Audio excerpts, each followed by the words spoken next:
arkadaşlar. Kanalıma hoş geldiniz. Bu videomuzda hırkamızın roba kısmını tamamlayacağız inşallah. Aslında size söylemek istediğim bir şey var. Bir önceki videomda bir 15-20 dakikalık kısmı keserek tekrar yükledim. Önce yüklemiştim. Sonra geri aynı videodan biraz kesinti yaparak tekrar yükledim. Çünkü kolum şu kısmında hep iç kısımdan artırma yapmıştık. Buradaki artırmaların fazla olduğunu düşündüm. İşin aslı ben hırkamın beden kısmını ve kolun bir tanesini tamamen ördüm. Baktım kol hiç hoşuma gitmedi duruşu. İlmek çok fazla olmuş. Bol durdu yani bu kısım. O yüzden geri bu kısma kadar söktüm. Yani kendi içime sinmeyen bir şeyi sizin yapmanızı da istemediğim için bir önceki videomu da tekrar yükledim ve öncekini sildim. O yüzden kusura bakmayın. Yani hiç deneme yapmadığım için bu modeli kendi kafamdan tasarlayarak, yani yöntemleri bir yerlerde görüyorum ama şu modeli kendim uyguladım. Sayıları kendim ayarladım. Öyle diyebilirim. Kol hoşuma gitmediği için de sökerek tekrar öreceğim. Deneme yanılma yöntemiyle inşallah güzel bir hırka ortaya çıkaracağız beraber. Burada şimdi şuradaki sınır olan bir ilmeğimizi işaretleyiciyle işaretliyorum.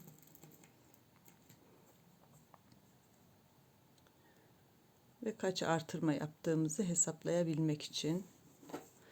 Şuradan da yine sınır olan bir ilmeğimizi şöyle izini sürerek gidiyorum.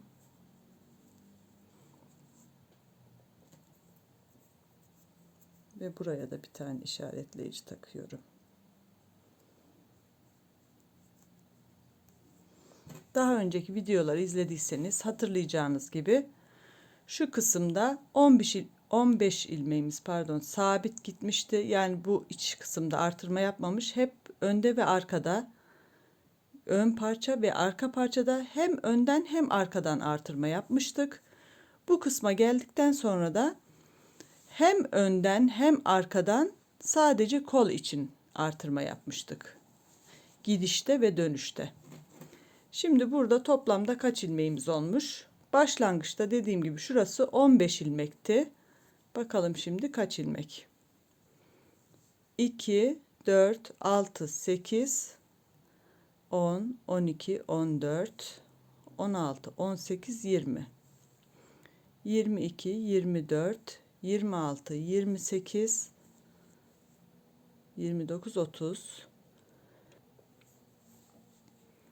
32, 34, 36, 38, 40, 42, 44, 46, 48, 50,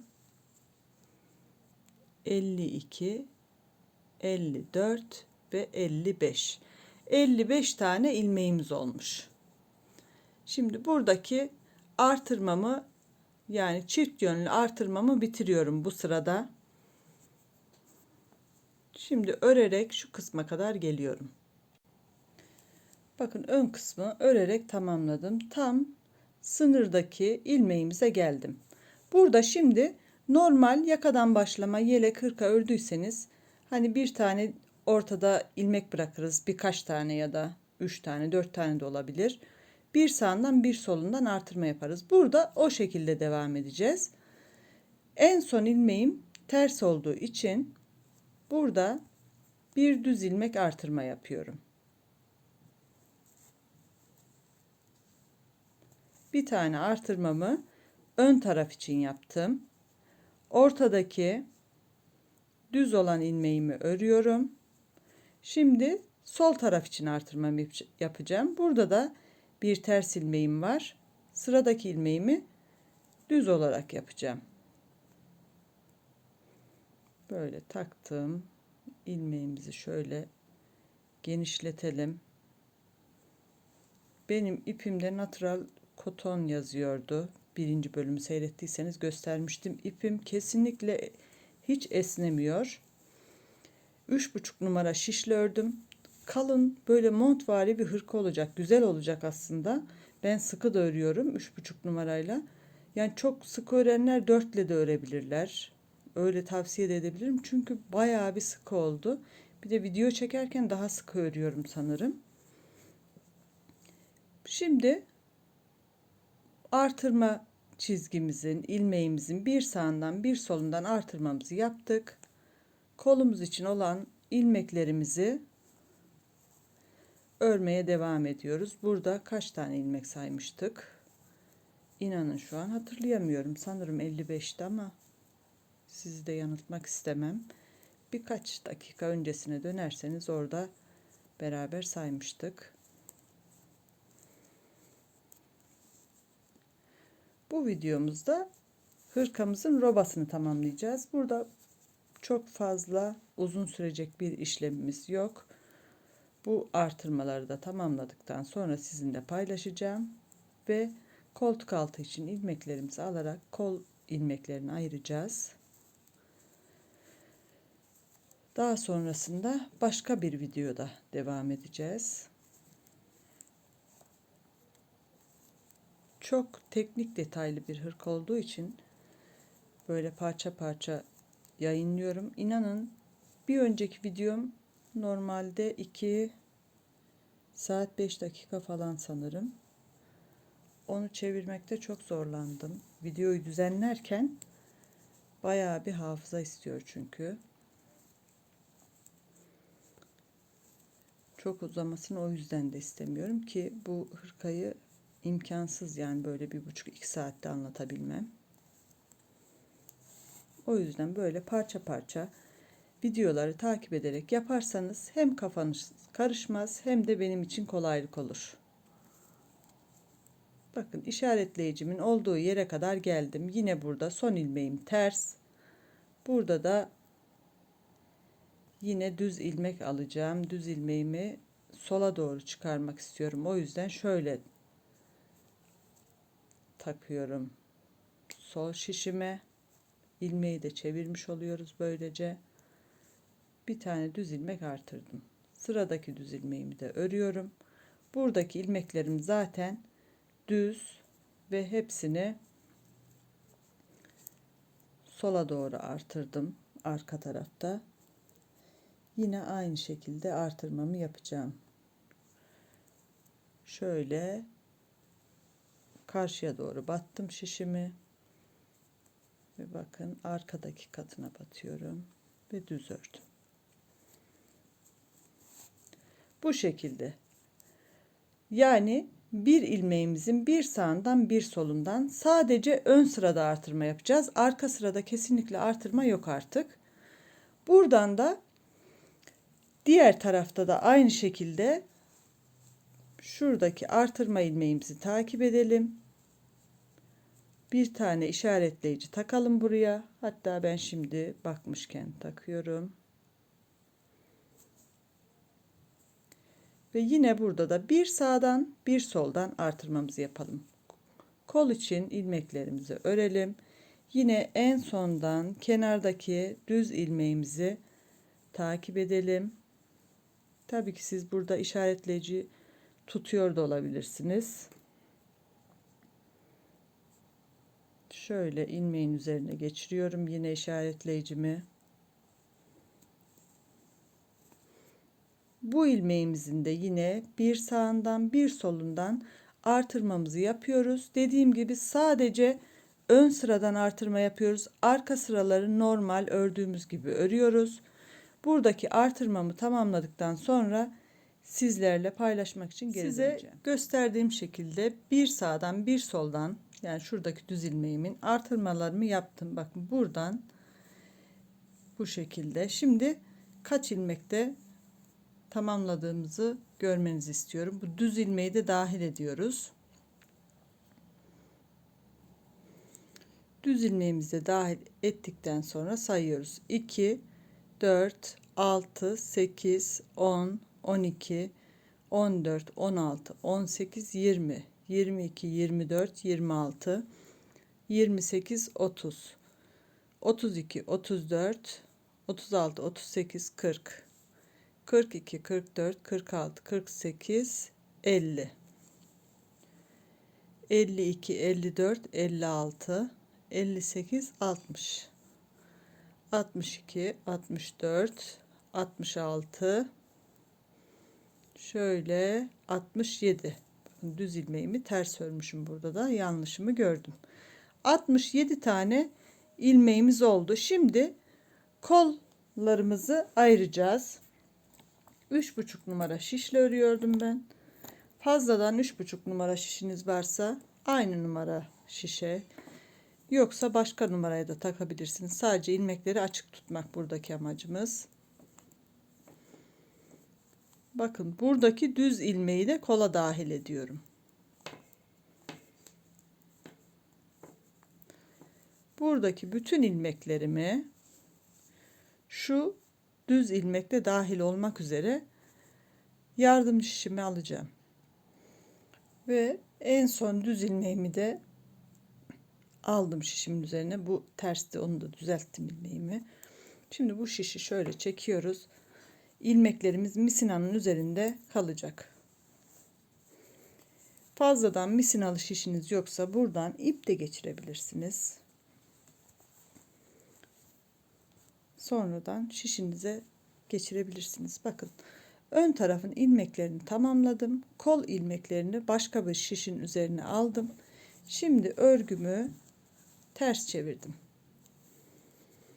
Burada bu şişimin üzerine yardımcı bir ip kullanacağım ben. Çünkü yardımcı iple ilmek aldığımız zaman kolu örerken de ilmeklerimiz hazır oluyor. Bu beyaz ipi çıkardığımızda. Bu yöntemi seviyorum ben. 1, zaten fazla artırma yapmayacağım. 2, 3 tane ilmeğimizi, ipimizi oldukça uzun koparmışım. Bir tane bağlıyorum. Örgümü geri çevirdim.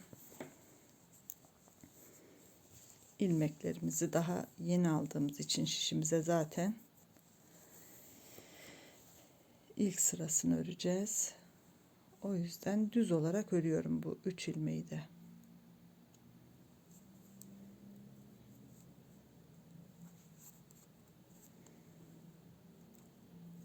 Burada bu 3 ilmeği bedene dahil etmiş oluyoruz. Kolları örerken de beyaz ipimizi çıkardığımız zaman koltuk altı için artırma ilmeklerimiz hazır olmuş oluyor. 3 ilmeğimi ördüm ve şimdi arka tarafın ilmeklerini örmeye başlıyorum.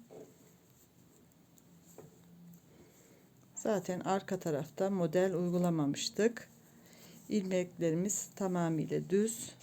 Burada düz ilmeklerimi şuradaki artırma ilmeğimize kadar örüyoruz. Bütün düz ilmeklerimi ördüm.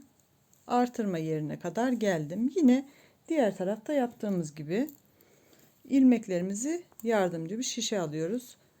Benim yedekte yine 3,5'um vardı. 3,5 numarayı alıyorum. Aynı numarası olması şart değil. Yoksa başka numaraya da alabilirsiniz. Buradaki ilmeklerimi de şimdi şişime alacağım, yardımcı şişime. Nereye kadar? Buradaki düz ilmeğimize kadar. En son düz ilmeğime kadar taktım. Bu şişimi de yine çekiyorum. İlmeklerimi misinanın üzerine alıyorum. Ve sağ ön tarafın ilmekleri kaldı. Yine örgümüzü çevirdik. İkinci kez yardımcı bir ip alıyorum. Örgümüzün arkası şişime 1, 2 ve 3. Bir düğüm attım. Örgümü çeviriyorum. Şimdi bu şiş ördüğüm şiş değil. Şöyle alıyoruz. Yine diğer tarafta yaptığımız işlemin aynısını yapacağız. Yani bu şişimizin üzerine aldığımız 3 ilmeği düz olarak örüyorum.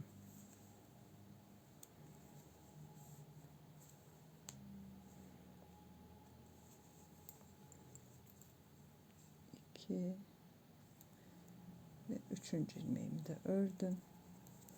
Sıradaki ilmeklerime bakıyorum. Ters ilmek var. Bu ters ilmeği örelim. Birleştirme yaptığımız için normalde örmüyoruz ama modelde düz ilmeğimizi örüyoruz. Şimdi ters ilmeği örmeden aldım.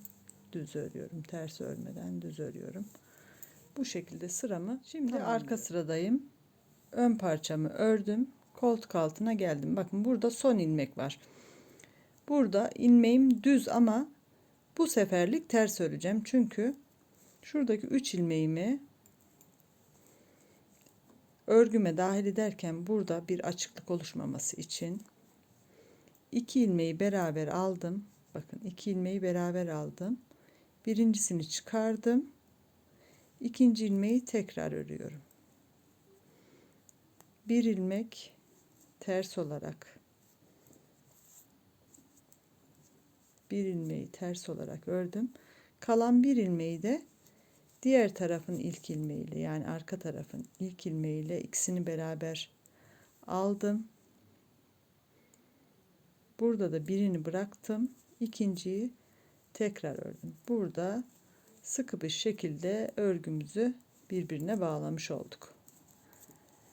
Arka tarafımızın ilmeklerini arka sırada olduğumuz için ters olarak örüyoruz. Arka tarafa ait olan ilmekleri ters olarak ördüm. Son ilmeğimi burada yine artırdığımız 3 ilmeğin biriyle beraber alıyorum ters olarak. Burada birini bırakıyorum. Birini tekrar örüyorum. Bir ilmek ters ördüm ve 3. ilmeği yine ön tarafın bir ilmeğiyle beraber alıyorum. Burada da birini bıraktım. İkinciyi tekrar örüyorum. Sıradaki ilmeğim ters, düz. Yani modelimize devam ediyoruz burada. 3 tane ilmek almış olduk. Burada ikişerli aldık ama sonunda birini bıraktık, birini tekrar ördük. Eksiltme olmadı. Yani 3 tane ilmek artırma yapmış olduk koltuk altında. Şimdi bu sırayı da tamamlayalım. Tekrar ön taraftan bu kısma gelelim. Sol ön parçamın ilmeklerini örerek yine koltuk altına geldim. Son ilmeğimi düz ördüm. Bir tane ters ilmeğimi örmeden alıyorum. Bir düz ilmek örüyorum ve buradaki ilmekleri de düz örüyorum. Zaten arka taraf düz, modeli burada yürütmeyeceğim. Yani bütün ilmekleri düz olarak öreceğim. Modelimiz şurada zaten bitiyor. Bu en son ilmek tersti. Sonra düz ve düz olarak devam edeceğiz. Bu şekilde yaparak hırkamızın roba kısmını tamamlamış olduk. Şimdi hırkamın beden kısmını ben tamamlayacağım ve kolunun bir tanesini de öreceğim. Bir sonraki videomuzda ikinci kolu da beraber öreceğiz. Burada videomu sonlandırıyorum. Umarım açıklayıcı olmuştur. Bakın şu kısım ilk çektiğim videoda hoşuma gitmemişti. Şimdi kısalttım, daha hoş duruyor. İnşallah kolu örünce de daha güzel duracak. Bu şekilde. Videomu beğendiyseniz like atarak, kanalıma henüz abone olmadıysanız abone olarak beni desteklerseniz çok sevinirim. Bir sonraki videoda görüşmek üzere. Hoşça kalın, sağlıklı kalın.